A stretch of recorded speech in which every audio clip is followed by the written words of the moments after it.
और मुक्ति पाने के लिए और आगे की रास्ता बाकी है, और आगे चलना है। एक भजन में साहब कबीर कहते हैं,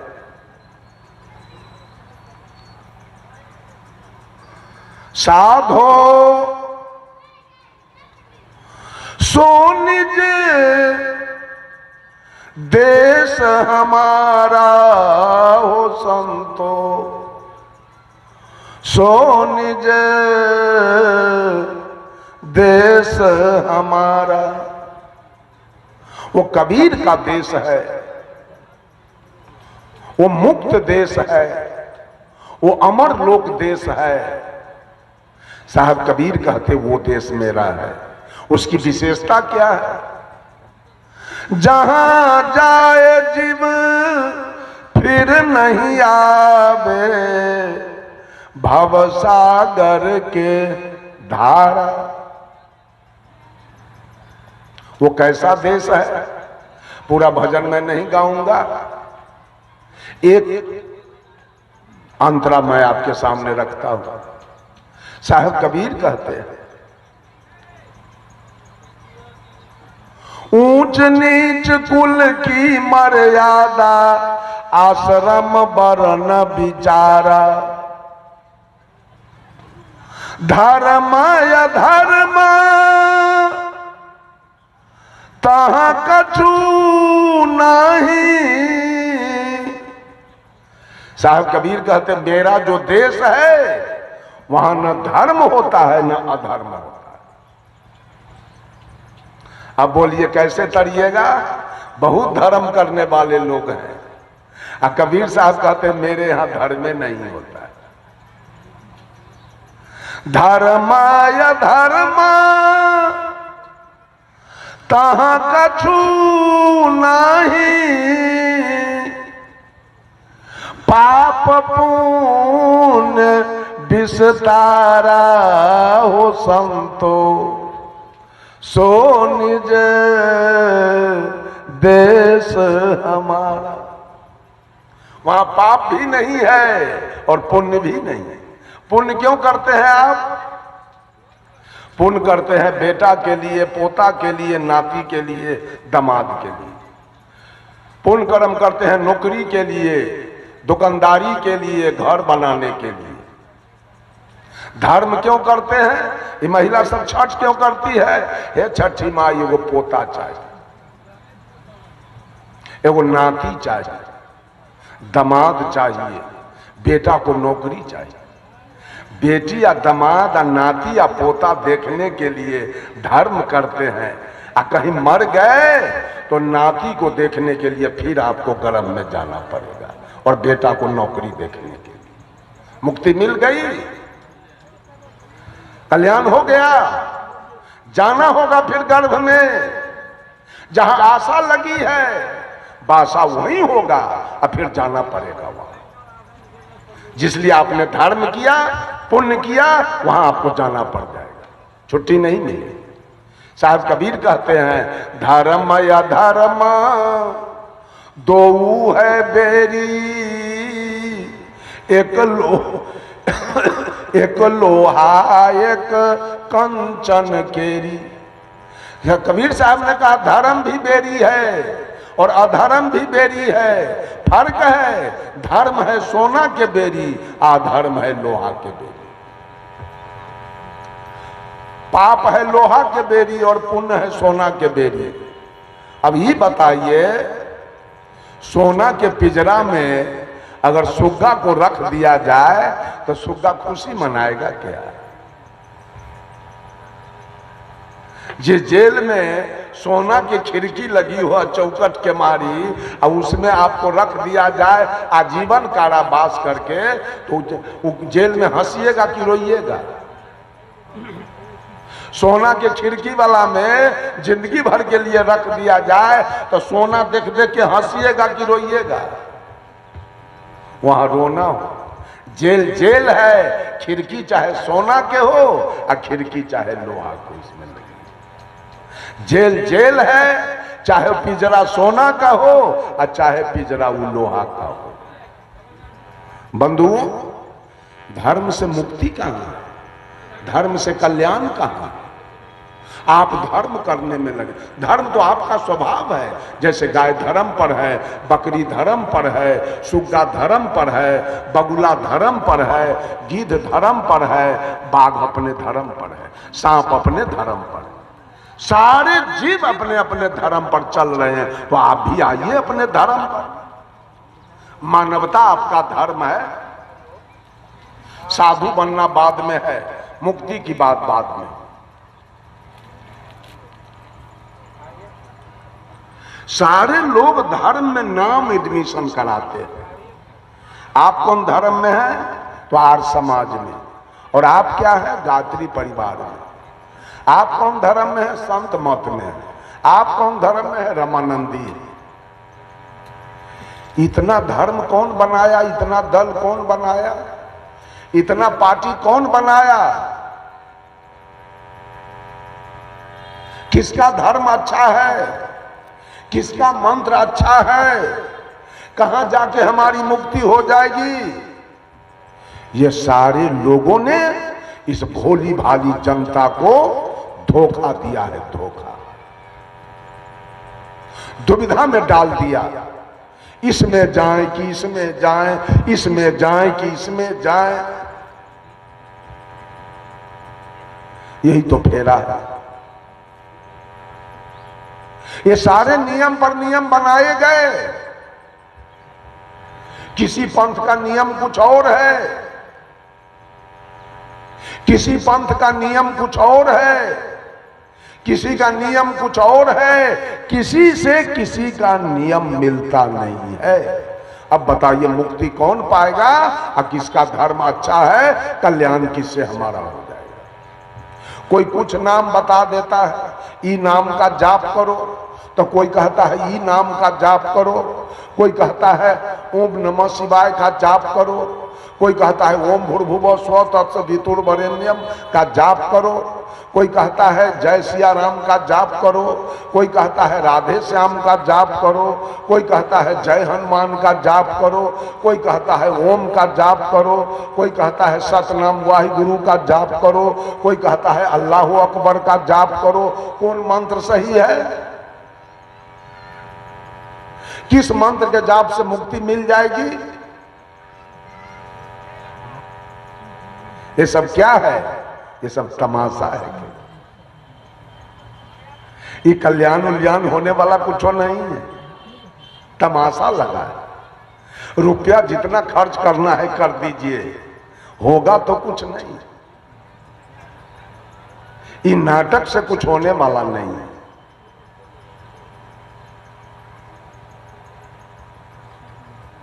कल्याण का मार्ग पकड़ना होगा। कल्याण का मार्ग है क्या? साहब कबीर कहते हैं, रे बंदे करी ले आप निवेरा, करी ले आप निवेरा रे बंदे, करी ले आप निवेरा हो, कर ले आप निवेरा रे बंदे। कहा तू अपना निवेरा कर ले, तू अपना कल्याण कर ले, तू अपना मोक्ष कर ले, तू अपना मुक्ति कर ले, तू अपने जीवन में सुख शांति ले आ। कैसे? आप जियत लखुआ पठौर करो, मुए कहाँ घर तेरा। आप जियत लखो आप ठौर करो, मुए कहाँ घर तेरा। यही अवसर नहीं चेतहु प्राणी। ये मानव शरीर, ये अवसर है, मौका। ये मौका अगर चला गया, यही अवसर नहीं चेतहु प्राणी, अंत कोई नहीं तेरा हो अंत कोई नहीं तेरा रे बंदे, करी ले आप निवेरा। आप जेल में पड़े हैं, अगर कहीं बेल हो गया तो जेल से निवेरा हो गए। बहुत दिन से बीमार हैं, ठीक हो गए, हॉस्पिटल से छुट्टी मिल गई, निवेरा हो गया। इसका नाम है निवेरा। ये मानव शरीर जो हमको मिला है, इससे निवेरा पाना है। इसमें बहुत दुख है। इस हार चाम के शरीर में बहुत दुख से भरा हुआ शरीर है। ये जीव बेचारा दुख काट रहा है इस शरीर पाने के बाद। इससे निवेरा कैसे होगा? इसमें 3 दुख है, आदि व्याधि उपाधि, दैहिक दैविक भौतिक। अभी देख लीजिए, एक पहला है दैविक दुख, जिसे हम प्रकृति कहते हैं। धान रोपने के समय बारिश नहीं हुई, आज काटने के समय में क्या नतीजा प्रकृति कर रही है। लोग सुखी हैं कि दुखी? इस शरीर से आप सुखी हैं कि दुखी? ये सत्संग का इतना बड़ा पंडाल, जिस समय बारिश होने लगी, हमारा रतन जी विचार कर रहे थे, बड़ा जुल्म हो रहा है। बेचारा इतना खर्च किया है, पंडाल लगाया, अब बारिश हो रही है, क्या होगा न होगा ठिकाना नहीं। कितना दुख की बात है। अभी महिला सब पानी पोंछ रही थी, बाल्टी में ले ले। कभी भूकंप आ जाए, कभी ठनका गिर जाए, कभी पत्थर गिर जाए, कभी बिजली गिर जाए, कभी जोरों की तूफान आ जाए, कभी बाढ़ आ जाए, कभी अगलगी हो जाए, कभी पूस की शीतलहरी आ जाए, कभी जेठ की दोपहरी आ जाए, कभी भादों का अनहरिया रात आ जाए। ये प्रकृति के तरफ से, जब से मां के गर्भ से बाहर हम लोग आए, ये प्रकृति हमें दुख दे रही है और हम इसको सह रहे हैं। और दूसरा दुख, कच्चा तत्व का शरीर बना है, इसमें कभी टीबी, कभी दम्मा, कभी कैंसर, कभी डायबिटीज, कभी एड्स, कभी लकवा, कभी पोलियो, कभी कालाजार, कभी मलेरिया, कभी ब्लड प्रेशर, कभी नोचनी, कभी दिनाय, कभी एक्जिमा, कभी कलकल, कभी माथा में दर्द, कभी पेट में दर्द, कभी कान में दर्द, कभी दांत में दर्द, कभी हाथ टूट गया, कभी पैर टूट गया, कभी रेल से कट गए, कभी बस से चिपा गए, कभी पानी में डूब के मर गए, कभी पेड़ से गिर के मर गए, कभी करंट लग गया, कभी सांप काट लिया, कभी बिच्छा काट लिया, कभी कुत्ता काट लिया, कभी भर रात उरीस न सोने दिया, कभी भर रात मच्छर नहीं सोने दिया। ये कितना दुख है। दूसरा दुख है।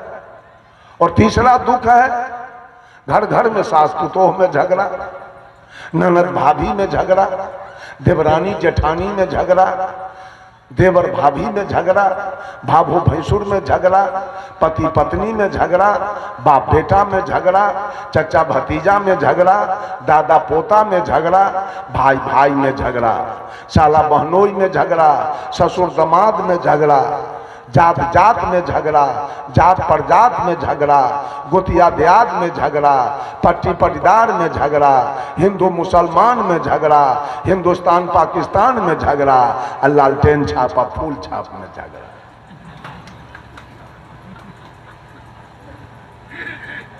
कितना दुख है इस शरीर में। इस शरीर से कल्याण पाना नहीं चाहते हैं क्या? इस शरीर से अलग होना नहीं चाहते हैं क्या? साहब कबीर कहते हैं, बंदे कर ले आप निवेरा। अपना निवेरा तो करो, अपना कल्याण तो कर लो। गोस्वामी तुलसीदास जी ने नहीं, जब भगवान राम 14 बरस वनवास बिताने के बाद जब अयोध्या आए थे, तो पूरे प्रजावासियों को इन्होंने बुलाया। एक बार रघुनाथ बुलाए, गुरु विप्रपुरवासी सब आए। गुरु आ गए, ब्राह्मण आ गए, पुरवासी गांव के लोग आ गए। बैठे गुरु मुनि और द्विज संजन, बोले बचन भगत भव भंजन। सुनहु सकल पुरजन मम बानी, कहूं न कछु मम ताउर आनी। का सुनो, मैं मोह ममता की बात नहीं कर रहा हूं, नहीं अनीति नहीं कछु प्रभुताई, और अपना बड़प्पन भी मैं नहीं बोल रहा हूं, और न कोई अनीति की बात बोल रहा हूं। नहीं अनीति नहीं कछु प्रभुताई, सुनहु करहु जो तुम ही सोहाई। जो अनीति में सारे लोगों को आश्वस्त कर रहे हैं भगवान राम, जो अनीति में भाषो भाई, तो मोहि बर जहूं भय बिसराई। अगर मैं अनीति की बात बोलता हूं तो सारे भय को छोड़कर मुझे भी आके रोक देना, आप चुप हो जाइए, गलत बोल रहे हैं। इतना शक्ति जनता को दे रहे हैं राम। और तब कहते हैं, बड़ा भाग्य मनुष्य तन पावा, सुर दुर्लभ सद ग्रंथ ही गावा। साधन धाम मोक्ष कर द्वारा, पाई न जहीं पर लोक सम्हारा। सो परत्र दुख पावही, सिर धुनी धुनी पछतावही। काल ही कर्म ही ईश्वर ही, मिथ्या दोष लगावही। जो मानव शरीर पकड़कर अपना कल्याण नहीं कर लिया, अपना मोक्ष नहीं कर लिया, ये दुख से नहीं हट गया, तो अगले जन्म में वो माथा पटकेगा। जब दुख मिलेगा तो माथा पटकेगा। सो परत्र दुख पावही, सिर धुनी धुनी पछतावही। क्या बिगाड़ा मैंने भगवान को, मेरा जवान बेटा मर गया। क्या बिगाड़ा मैंने भगवान को, मेरी भैंस मर गई, मेरी गाय मर गई, मेरी पत्नी मर गई। ये सिर पटक पटक के रोना पड़ेगा आपको, क्योंकि आपने मानव जोनी में अपना कल्याण नहीं किया है। सो परत्र दुख पावही, सिर धुनी धुनी पछतावही। काल ही कर्म ही ईश्वर ही, मिथ्या दोष। लोग पूछेगा क्या हाल है, तो भगवान ने हमरा पर बिगड़ल, दैवे बिगड़ल। भगवान का मुरई उखाड़ लिए है, जा पर बिगड़ गया है। भगवान का आप गेहूं काट लिए हैं, भगवान को आप गाली दिए हैं, जो आप पर बिगड़ गया, जो आपके बेटा को मार दिया है वो। ये सब गलत बात है। आप भोग रहे हैं अपने कर्म का परिणाम, अब भगवान का नाम लगाते हैं, भगवान मेरे बेटा को मार दिया। बंधुओं, सब लोग अपना अपना कल्याण करें, सब लोग अपना अपना मोक्ष और मुक्ति का मार्ग ढूंढें। ये दुनिया यूं ही पड़ा रहेगा। राम आए, कृष्ण आए, बुद्ध महावीर आए, सदगुरु कबीर आए, अनुसुईया आई, मीरा आई, सेवरी आई।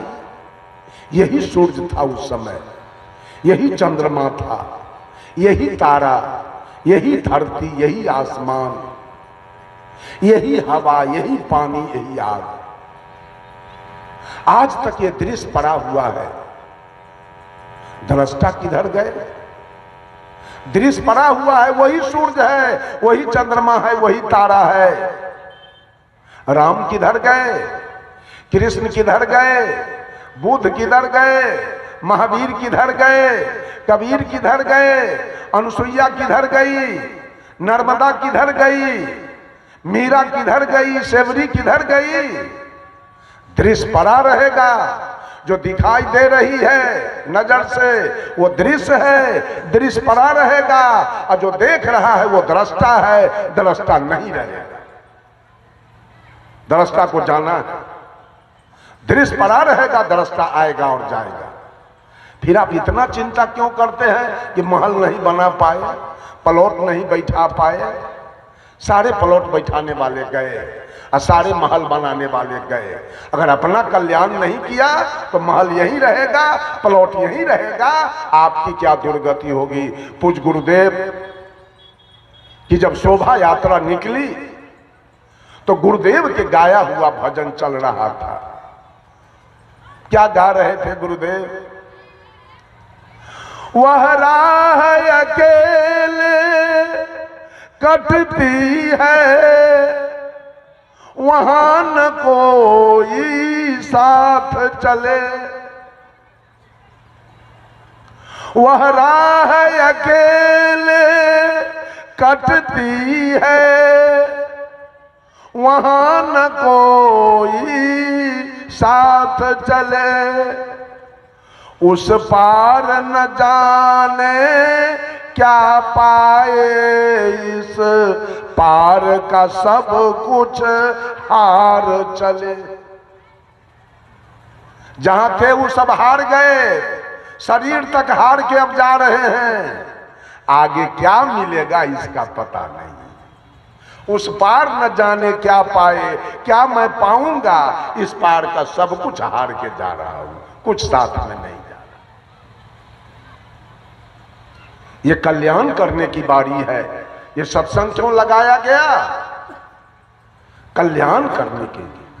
कल्याण का मतलब क्या है? एक होता है धान। धान के अंदर में क्या होता है? धान के अंदर में है, जोर से बोलिए, चावल है। धान के अंदर में चावल है। उस चावल, उस धान का भात बनेगा, खिचड़ी बनेगी धान के।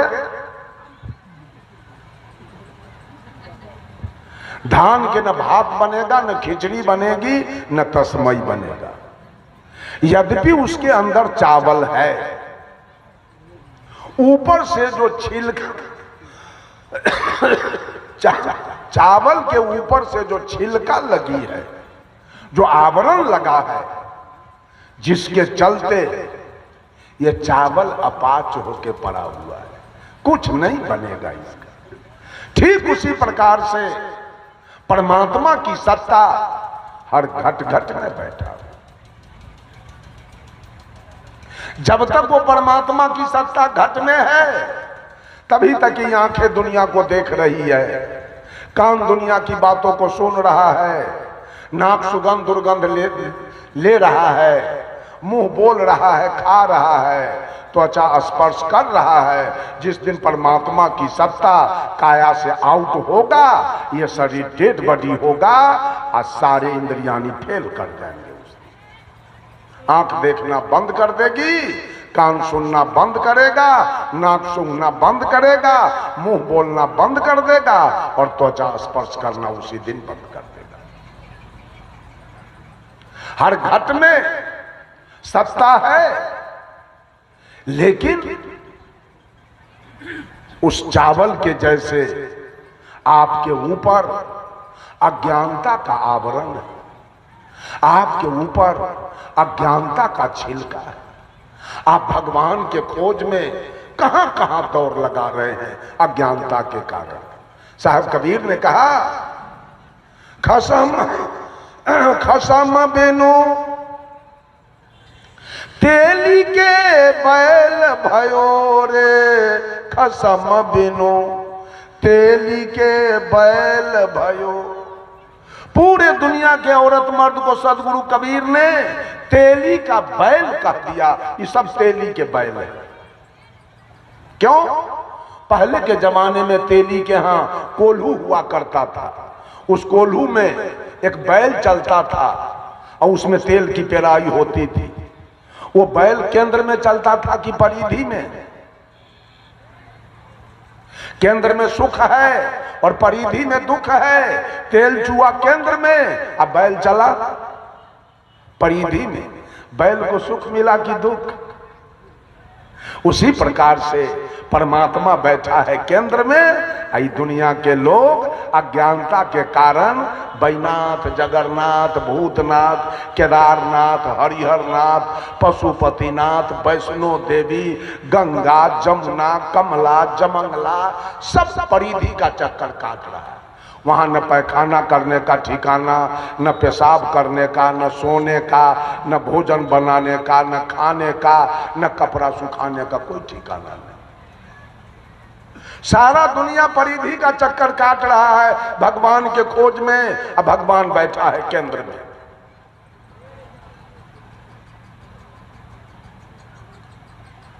बंधुओं, कैसे हमारा कल्याण होगा? परमात्मा बैठा है केंद्र में, खोज रहे हैं और अज्ञानता के कारण मांस, मछली, तारी, दारू, गांजा, भांग, बीड़ी, सिगरेट, पान, सुपारी, शिखर, पराग, जर्दा, किमाम, चाय, चोरी, दलाली, बेईमानी, घुसखोरी, हत्या, बलात्कार, ये सब अज्ञानता के आवरण। जैसे चावल के ऊपर छिलका लगी है, वैसे आपके ऊपर अज्ञानता का छिलका लगा हुआ है। इसलिए सारे कुकर्म आप कर रहे हैं। जैसे छिलका के कारण वो चावल अपाच होके बैठा है, वैसे अज्ञानता के छिलका के कारण आप लोगों का भी जीवन अपाच हो चुका है।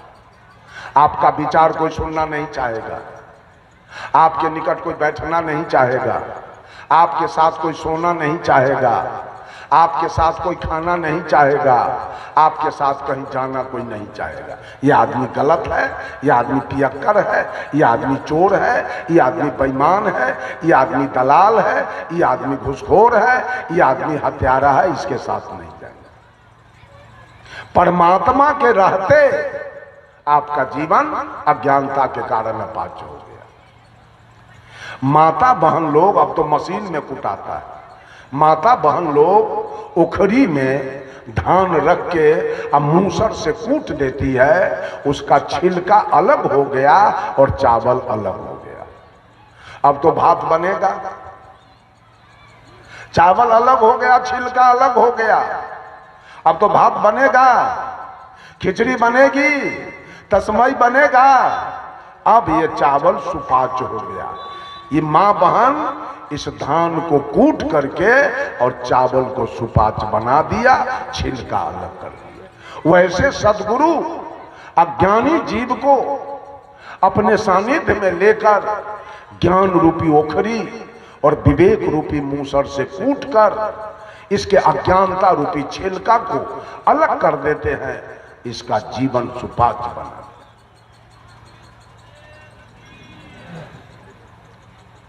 उसका जीवन सुपाच्य होता है और सुपाच्य होने के बाद उसके विचारधारा को सब सुनना पसंद करते हैं। क्या जरूरी था वैशाली से बुलाने का हमको? उन्होंने देखने में बड़ा रूपगर हम हैं कि करिया खटखट तो मुसहर की तरह है।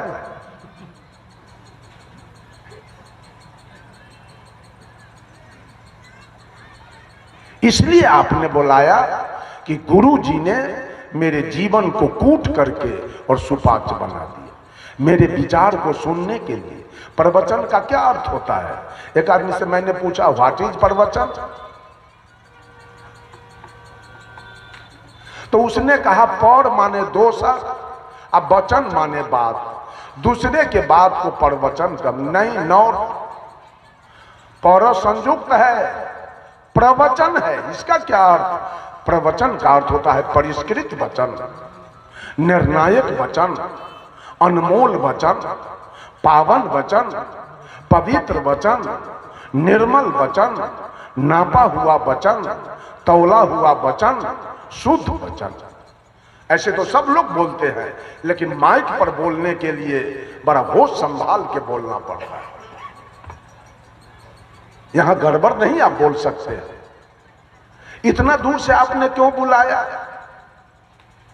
ये सारे वक्ता को, आप गायक को इतना दूर से क्यों बुलाया? क्या इस गांव में आदमी नहीं था? लेकिन आपने सुपाच्य लोगों को चुन चुन करके बुलाया। इनके विचार को सुनना है। क्यों? गुरु जी ने इनको कूट करके और इनके विचार को सुपाच्य बना दिया। इनके आहार इनके आहार विहार को सही कर दिया है, इसलिए इनको बुलाया है। एक फायदा, जीवन अपाच्य था, गुरु जी ने सुपाच्य बना दिया। दूसरा फायदा, धान का रेट ज्यादा होता है कि चावल के? चावल का रेट ज्यादा होता है। देखिए, जो लोग चावल बन गए उनका रेट बढ़ गया। देखिए, मंच पर बैठे हैं आप लोग, तिरपाल पर बैठिए। अभी धान बन के जी रहे हैं, तिरपाल पर बैठना होगा। जिस दिन आप भी चावल हो जाइएगा तो मंच आपको, रेट आपका बढ़ जाएगा। दो फायदा। और तीसरा फायदा, धान और चावल दोनों को खेत में छींट के चौकी मार दीजिए, जन्मेगा कौन? तो धान बन के जी रहे तो जन्मते मरते रहिए। चावल जिस दिन बन जाएंगे, जन्मना मरना छूट जाएगा। इसका नाम मुक्ति है, इसका नाम मोक्ष है। इसी का नाम मुक्ति है, इसी का नाम मोक्ष है। बंधुओं, सूचना मिल रही है कि मंच का उद्घाटन भी होना है, तो मैं अब अपने वाणी पर विराम लूंगा। सब लोग बड़े शांत चित्त से विचार को सुने हैं। माता बहनें भी बड़ी ध्यान से सुनी है। सब लोग इस विचार को अपने जीवन में उतारेंगे। अगर कल्याण पाना चाहते हैं तो सब लोग शाकाहारी बने, सब लोग दुर्व्यसन मुक्त बने। कोई खैनी बीड़ी ना खाए, कोई चाय जर्दा किमाम ना खाए, कोई शिखर पराग ना खाए, कोई चोरी दलाली ना करे, कोई बेईमानी घुसखोरी ना करे, कोई हत्या बलात्कार ना करे। मानव बनिए, अपना कल्याण कीजिए, सुंदर सब समाज का निर्माण कीजिए। इन्हीं चंद शब्दों के साथ देता हूं वाणी में विराम। बोलिए सद्गुरुदेव की, बोलिए आचार्य श्री धर्म स्वरूप साहेब की। आपके अपने पसंदीदा YouTube चैनल खुशहाल जिंदगी टीवी का मकसद है आपको वहां पर पहुंचाना, उस शिखर पर बिठाना जिसके लिए आपका जन्म हुआ है। धर्म के नाम पर केवल पोंगापंथी और दकियानुसी विचारों में ना अटके रहें, ना ही किसी कर्मकांड, पाखंड, ढोंग, ढकोसले, भ्रम और अंधविश्वास तथा छू मंतर और जादू मंतर चमत्कार में उलझे रहें। इसके लिए जन्म नहीं हुआ है। ये तो बिल्कुल सतही बातें हैं, बच्चों का खिलौना है। आपको सम्राट होने के लिए जन्म मिला हुआ है। आप अपने जीवन में उस शिखर को हासिल कर सकते हैं जिसे बुद्ध, महावीर और कबीर ने हासिल किया था। उसी शक्ति और सत्ता की आत्मा आपके भीतर बैठी हुई है। उसी को जानिए और उनको धुंधला करने वाले, उनको धूमिल करने वाले जो भी विचार हैं, जो भी परंपरा है, उनको बिल्कुल बेनकाब करिए। बहुत सुंदर, आपने हमारा पूरा साथ निभाया और आखिर तक इस वीडियो में आपने देखा और समझा तो ये जाना है कि किस तरीके से आपको लोग धर्म के नाम पर बरगला रहे हैं और भटका रहे हैं। सभी मत, मजहब और परंपरा के जो अगुआ लोग हैं, जैसे हिंदू धर्म में पंडित और पुरोहित, मुस्लिम बिरादरी में मुल्ला और मौलवी तथा ईसाई मिशनरी में उनके अपने पंडित हैं, पोप और पादरी। ये सब भटकाने वाले हैं। इनको सत्य से कोई मतलब नहीं है। ये आपको सांत्वना देते हैं बस, और सांत्वना के बदले बड़ी मोटी रकम से अपनी जेब भरते हैं, अपनी जिंदगी चलाते हैं, घर परिवार पालते हैं और स्विस बैंक में अपना सारा पैसा जमा करते हैं। तो आप सोचिए जरा, कहाँ आप अपना पैसा फेंक रहे हैं गलत जगहों पर। आप इससे बेहतर होगा कि किसी गरीब को खिलाइए, किसी दिन दुखियारा की खुद जाकर मदद करिए और मानवता को जगाने वाले मिशन में काम करिए, तब जाकर के आपका इस तरीके से जीना और धर्म करना सार्थक होगा। खुशहाल जिंदगी यूट्यूब चैनल पर आप बिल्कुल नए हैं तो फौरन सब्सक्राइब कर लीजिए। यह एक निःशुल्क प्रक्रिया है। जैसे ही आप सब्सक्राइब करते हैं, हमारा परमानेंट मेंबरशिप हासिल कर लेते हैं और इसके बाद बेल आइकन को प्रेस करते हुए, नोटिफिकेशन की घंटी बजाते हुए जब ऑल या सभी को सेलेक्ट कर लेते हैं, तो जब भी हम लाइव आएंगे या नई वीडियो अपलोड करेंगे, सबसे पहली सूचना आपको तुरंत मिल जाएगी। अपना और अपनों का जरूर ख्याल रखिए। शुक्रिया, साधुवाद और साहिब बंदगी।